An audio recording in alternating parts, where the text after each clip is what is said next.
Welcome to Facebook Lives here at the Santa Fe Symphony Orchestra Facebook page. My name is Carla Kountoupes. Thank you so much for being here and supporting the symphony and supporting musicians during this difficult time. And I'm here to answer questions and play a little something for you. And I'm going to wait a couple minutes to see who shows up and make sure this is transmitting as it's supposed to. But we really miss performing on the stage of the Lenzik. We miss performing anywhere. I was lucky enough to play outdoors for the Museum Hill Cafe a few weeks ago with masks on, with Nacha Mendez, who is someone I play with a lot, who is not classical. She's a Latin world musician and a Santa Fe icon, really. She's been in Santa Fe for years and years, so I've been playing with her for about 10 years. So I do like to play lots of different styles of music. And I got to also record actually recently with her at the Lenzik, and that will be streamed on their YouTube channel, probably not for a few weeks. And I'm just remembering that there are some questions that I was sent. Actually, I don't think I've been sent those questions.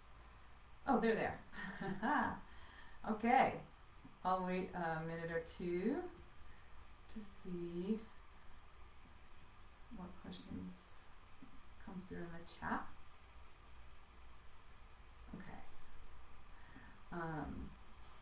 Maybe I'll start with talking about my name, because you may be able to guess the ethnicity. And I'm actually not seeing the chat, so I'm going to get on my phone to look for the chat. But I see that there's 12 people watching. Hello, welcome. So my name, yes, it's Greek, Kountoupes. It's a phonetic spelling. And my grandfather was from a very small fishing village on the island of Ikaria. And Ikaria, Greece, is a very far-flung island near Turkey. And it's a little bit well known recently because it was featured in a book and website and TV shows, and was talked about on Oprah, because it's a place, one of the very few, like 5 or 6 places on the planet where people live the longest and with the best quality of life. Okay, so I'm going to take a look at a question here, and then I'll take a look at the chat.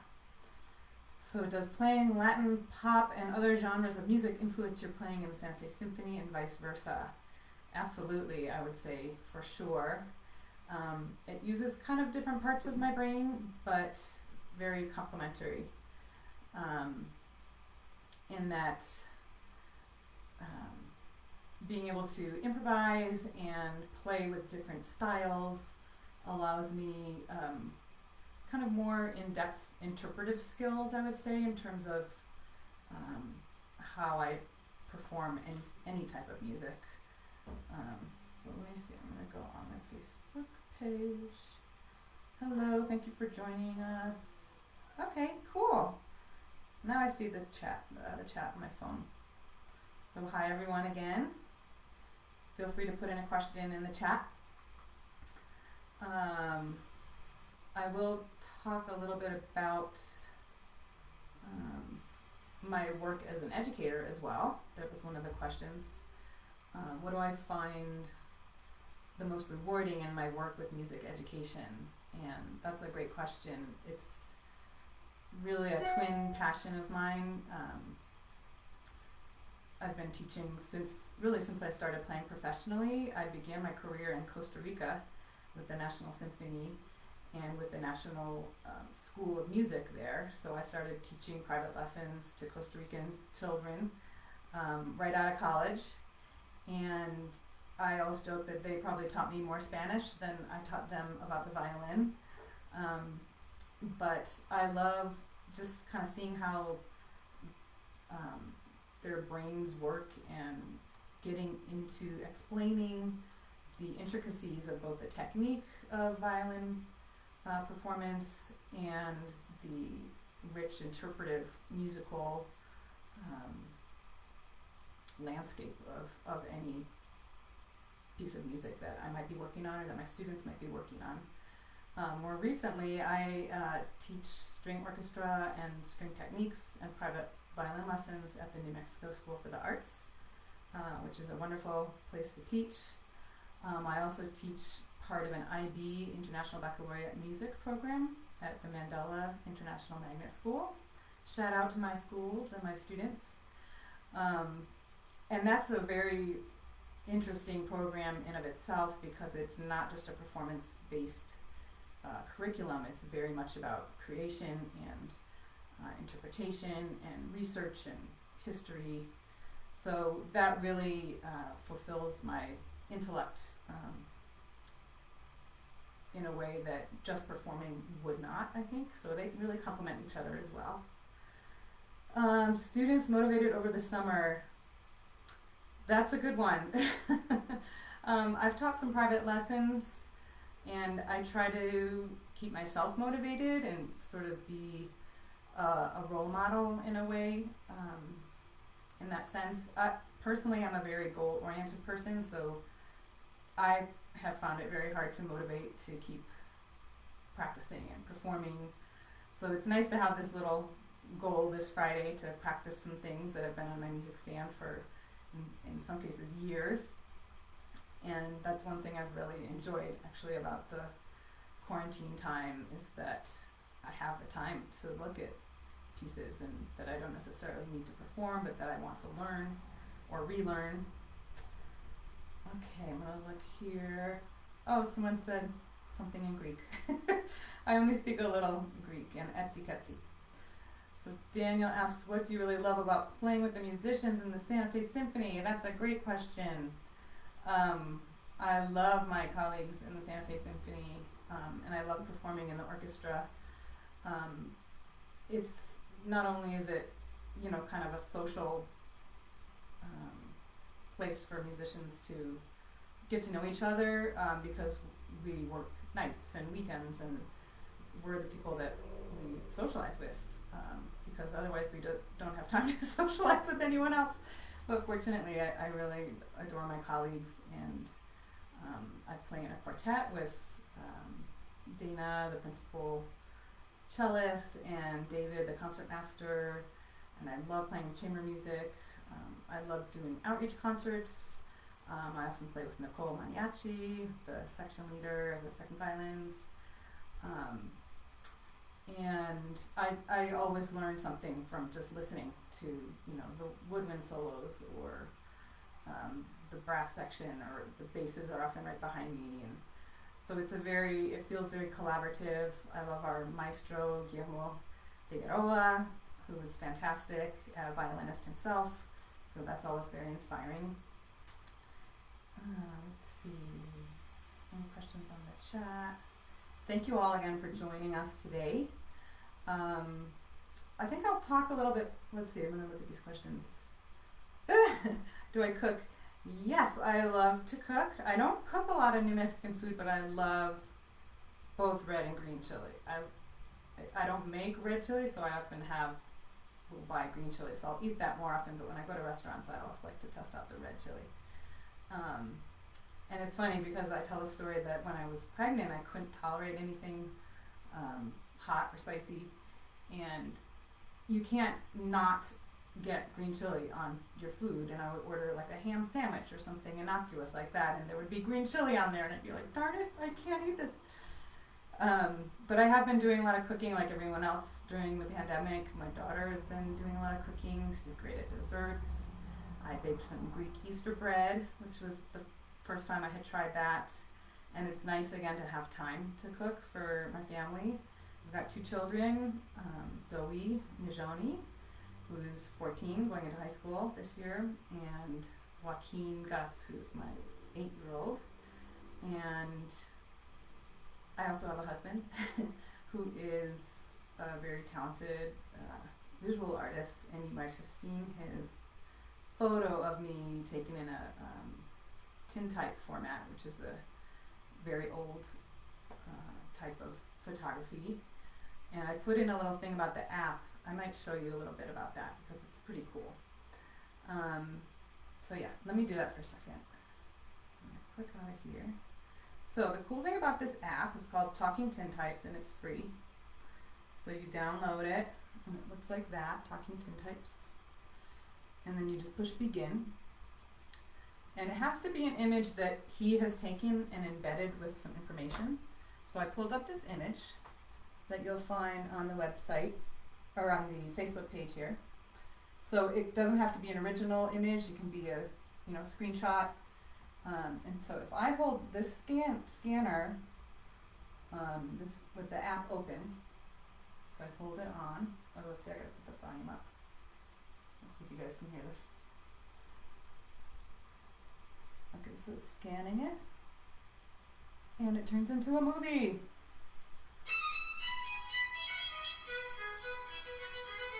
Pretty cool, huh? And if I move it, it stops, and then I put it back. And it should work again. There we go.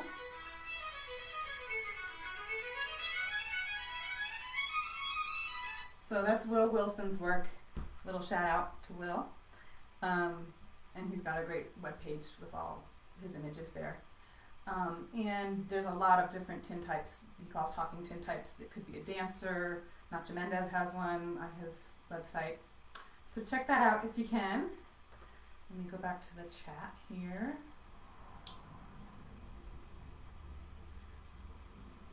Okay. Cool. So I was going to talk about my violin. Let me grab that.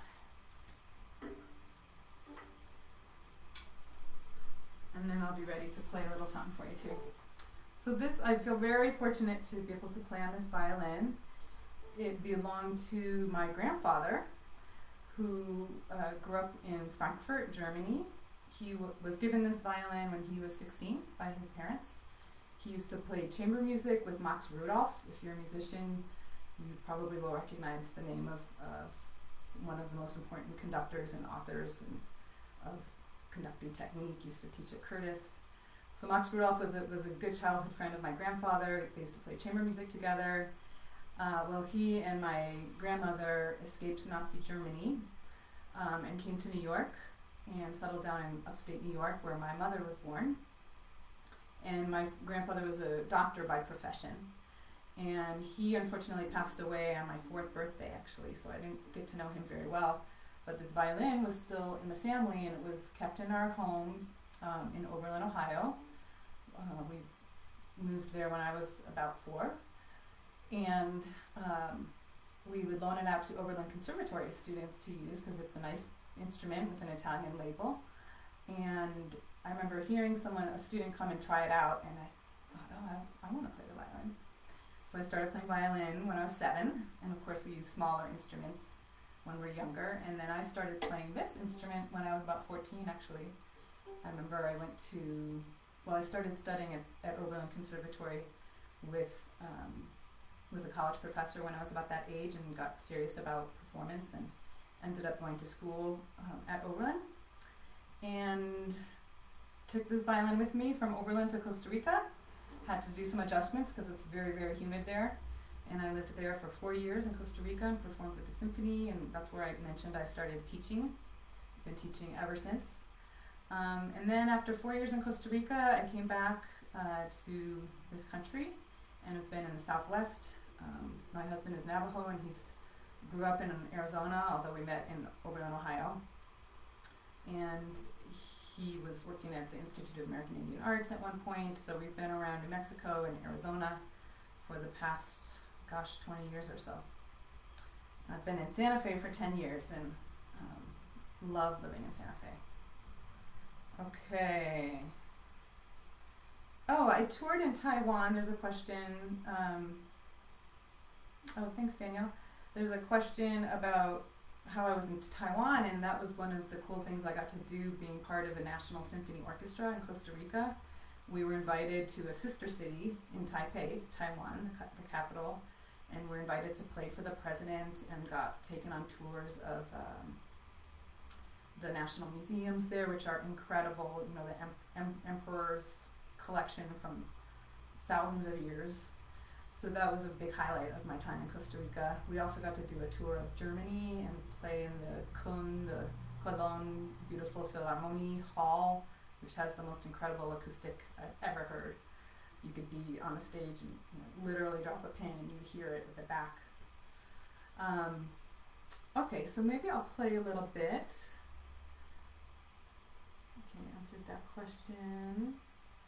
Yeah, so one of the bummers about this whole situation with COVID is that I didn't get to do many concerts, including with the symphony, but also with my beloved piano trio called Piazzolla da Camera. It's my friend Oscar Macchioni on piano and Drew Nichols on cello, and I play violin. And we met in Tucson when I was living there and where my daughter was born. And we recorded a CD several years ago and we performed at University of Texas El Paso, UTEP, where Oscar is a professor. And we were supposed to perform in April this year at the University of Arizona, which is where Oscar got his graduate degree and where we all met. Oscar is from Argentina and Drew is of Argentinian heritage. His mom was Argentinian. And then I have the connection of having lived in Latin America for 4 years, and I really feel like I'm an adopted, Costa Rican. And I got to know the music of Piazzolla when I lived there. So I'm thrilled to have been playing with my colleagues in the trio for many years. And that concert, like all the rest, got canceled. So I thought I would play a little taste of Piazzolla. He wrote some solo etudes that are more commonly performed on flute, but I thought this sounded cool with violin, and that's one of those pieces that's been on my stand for I don't know how many years. I can't even remember where I got the music from. I think maybe even back when I was a student.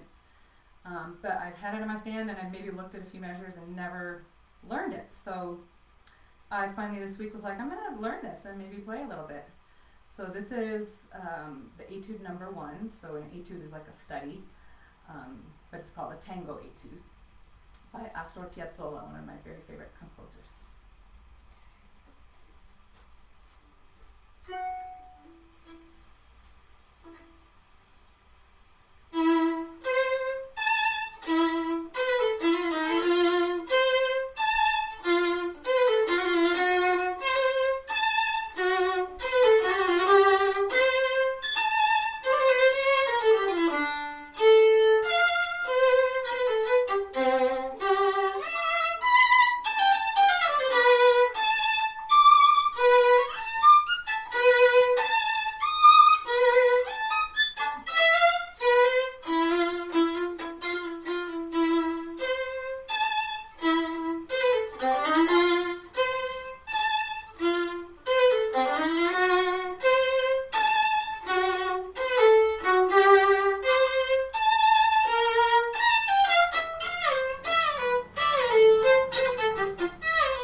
So that was some Astor Piazzolla for you, and love his music, love all the percussive and rhythmic elements and the slides and things you can add in. And that goes back to the question someone had about how it connects with how classical music and my sort of Latin and other types of genres that I play influence each other. So that's part of why I love Piazzolla, is that he is one of those kind of fusion composers that was able to amazingly put in these idiosyncratic tango rhythms and articulations into the concert hall.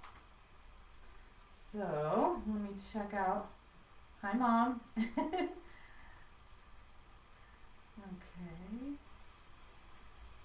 Hi, everyone. Thanks for being here.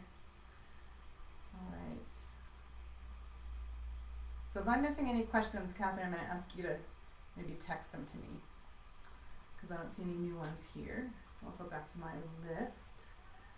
I talked about the violin. If I could perform anywhere in the world, where would it be? Gosh, that's a good question. I've never really performed in New York, so that'd be an awesome place to play. New York City, that is. And do I play other instruments?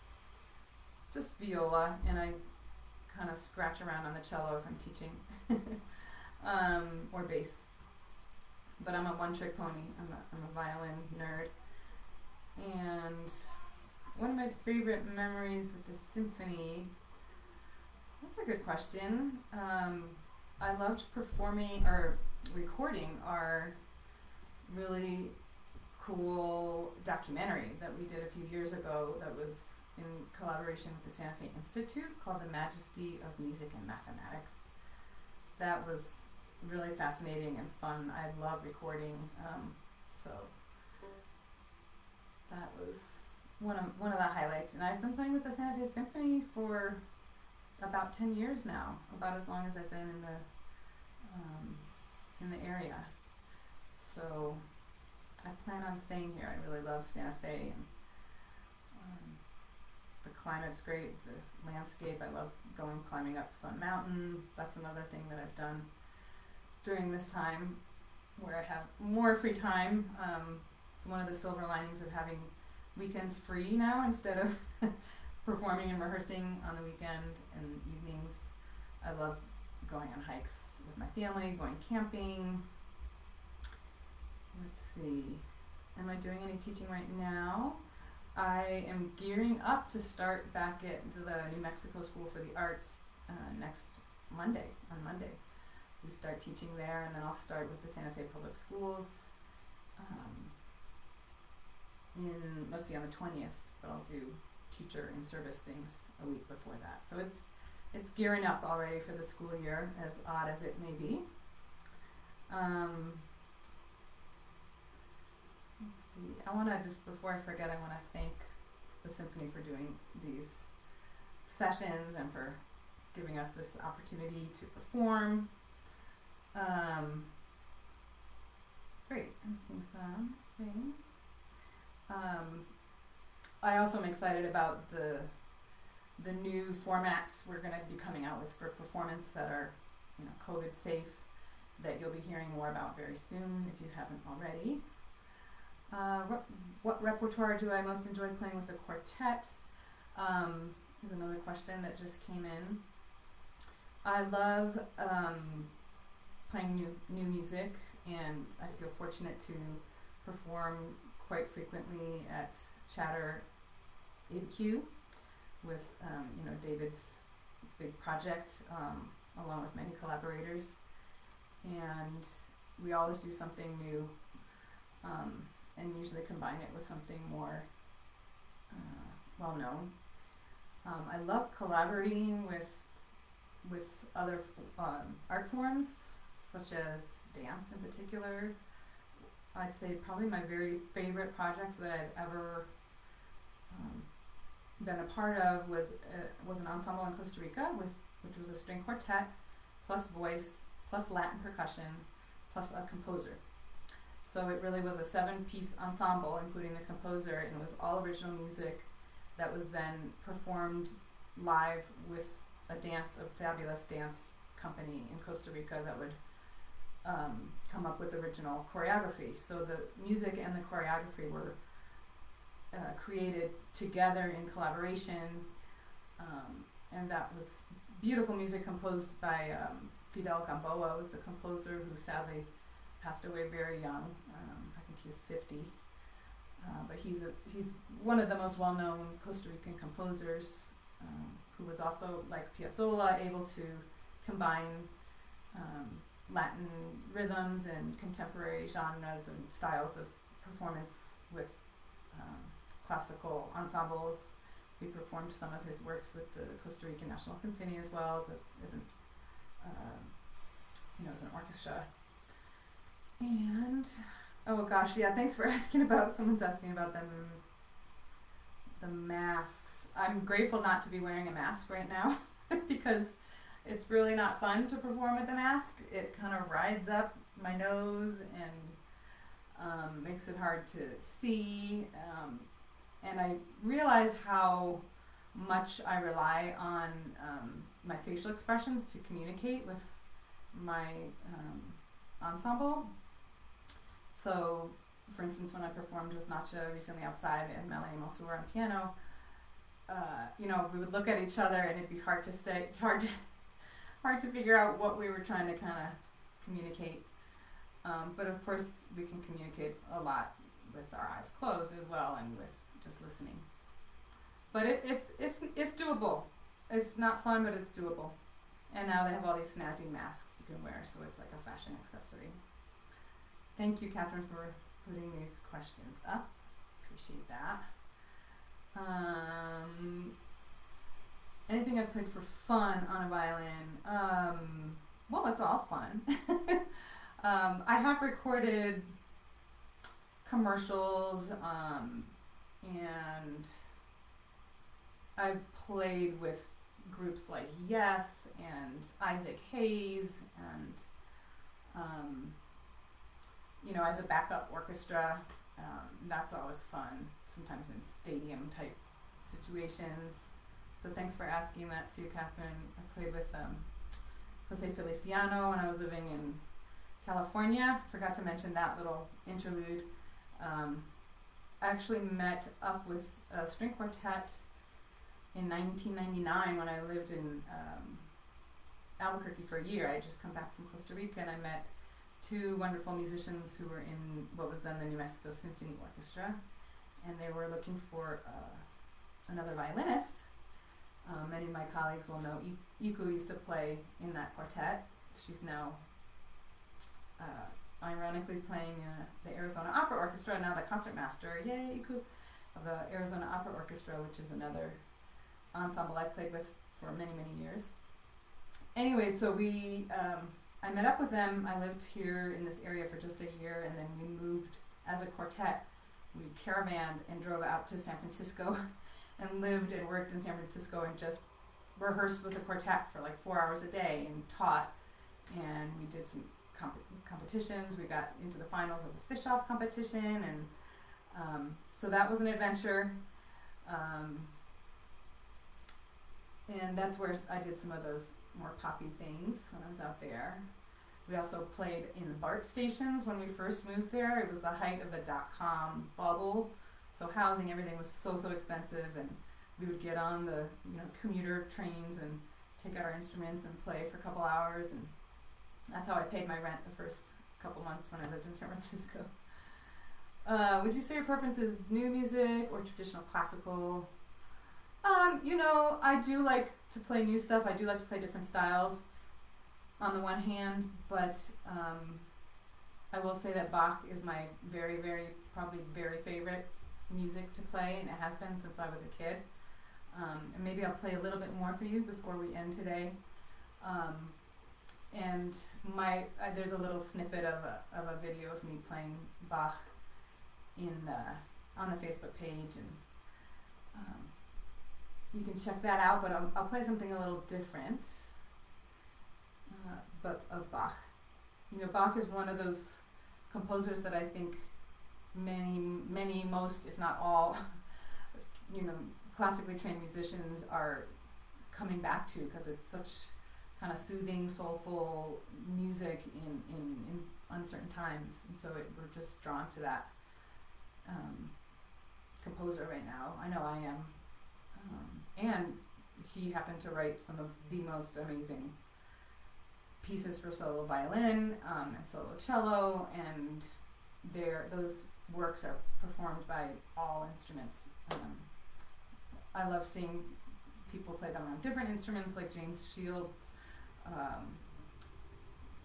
put up a lot of recordings of him playing some of those pieces on clarinet and bass clarinet, which was really cool. I've heard it on xylophone, on guitar, what have you.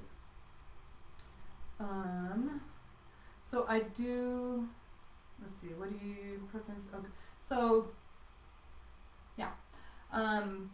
I have played with the Arizona Opera Orchestra for many years, which I love and adore, and it's hard to get back there always, but I try to get back for one production a season. I have not played with the Santa Fe Opera, but I'm here if you need me to sub. Of course, that's all, you know, on hold right now. Okay. Alright, so I thought I'd play just a little kind of, I played Irish music, I've played all kinds of genres, and, you know, Bach's music, especially the solo string pieces, are really kind of based in a fiddle tradition. So I thought I'd play a little fiddle tune that I have no idea what it's called. If anyone has heard it and knows the name, let me know. But it's something that I learned when I was in college, and I'll play that, and then I'll play a little solo Bach. And here we go.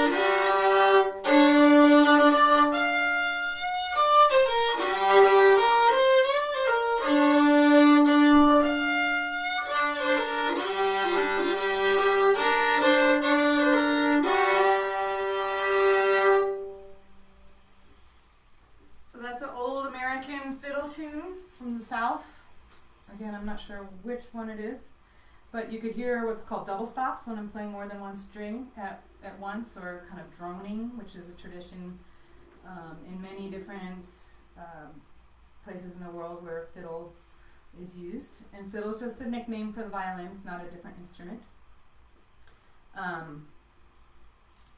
And one more interesting note about my Greek heritage is that the island where my grandfather came from, of Ikaria, well, I think all the islands and a lot of the towns have their own, well, especially this island, though, is known for its string music, for its fiddle music, and there's even like an island tune that's like their signature island tune. And don't ask me to play it because I can't remember it right now, but that's another good little project for the quarantine, is to relearn that Ikariotico. Sorry, Greek relatives, I'll work on that one. Okay, so, question. Nicole, oh, Nicole's mom made us comfy masks. Thank you, Nicole and Nicole's mom. Would you be interested in recording a song for his website? I'm not sure who that is.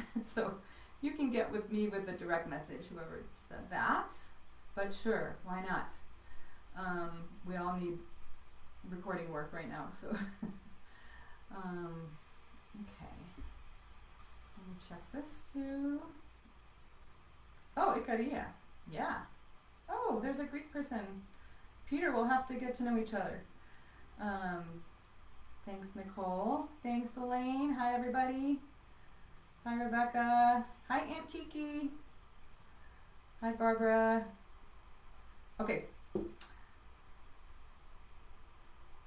My mom asked, yes, I'm a tenured member of the Costa Rican Symphony. Absolutely, but I think I've probably been gone too long to go just show up and play with them. But maybe they'll let me. They're doing a lot of really interesting creative work, like we all are trying to figure out. If you want to go to the Costa Rican National Symphony Facebook page, they have some really wonderful videos up, and they're playing a lot of Costa Rican music. Oh, awesome. Thank you, Peter, for sponsoring us. And I look forward to talking with you.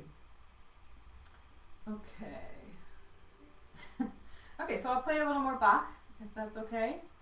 And the piece I recorded already is kind of, slower, more soothing kind of piece. And this one is a more uplifting piece. It's his E major Preludio, which is probably one of the first pieces I heard and was attracted to in terms of wanting to play the violin.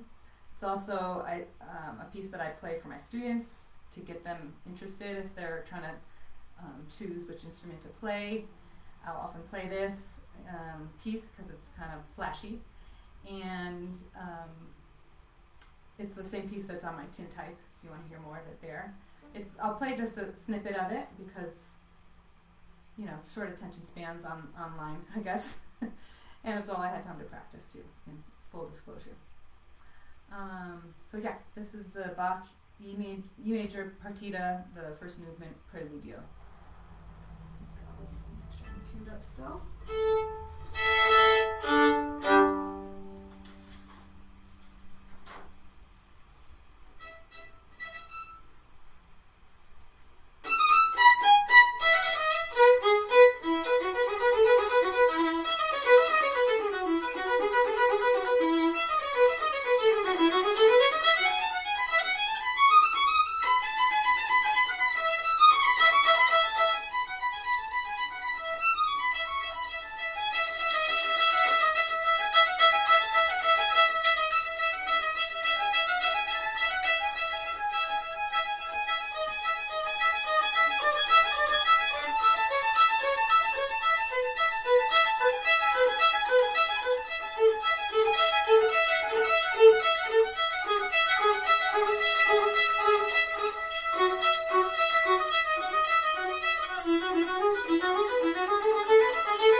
The other thing I was going to say about that one is that it's for my students too, because it's an audition piece, this movement for the all-state orchestra. So that's part of why I wanted to kind of brush up on it and play it today.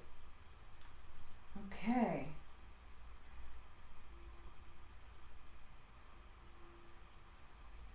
Alright, I'm going to check out the questions and maybe wrap it up in a few minutes and let you get back to your happy hour or your Friday evening plans. Maybe you're like me, all dressed up and no place to go. But this has been really fun. Thanks again to Catherine and Daniel and everyone at the Symphony for supporting us, and our sponsors, our incredible donors, our audience, and my family and friends who showed up today. Hi Dana. It's a hard song, that one, for the students. It's the it's not easy, but it's fun. All right. Well, I'm gonna wrap it up unless there's any last questions here. I'll keep my chat and my messenger open for a couple more minutes. And I think I talked about everything I wanted to talk about.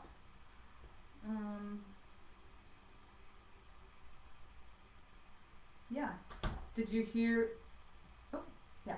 Did you hear the fiddle influence in that Bach piece? with all the open strings and the drone kind of notes. So that's why I wanted to play some of the fiddle tune first. All right, you guys, well, enjoy your weekend. And thanks so much for sharing part of your Friday evening with the Santa Fe Symphony Orchestra and with me. And love you all. Stay safe, stay well, keep in touch. What's for dinner tonight? That's a good question. I gotta say, after 5 months of this, my cooking motivation has dwindled, shall we say, a little bit. So it could be pizza or some frozen tamales that I got that are pretty good, actually. Maybe tamales should be my next experiment with cooking. I do love to cook Greek food, though, and often have Mediterranean influenced meals, so that's also a go-to. All right, you guys, take care, be safe, keep in touch. Bye.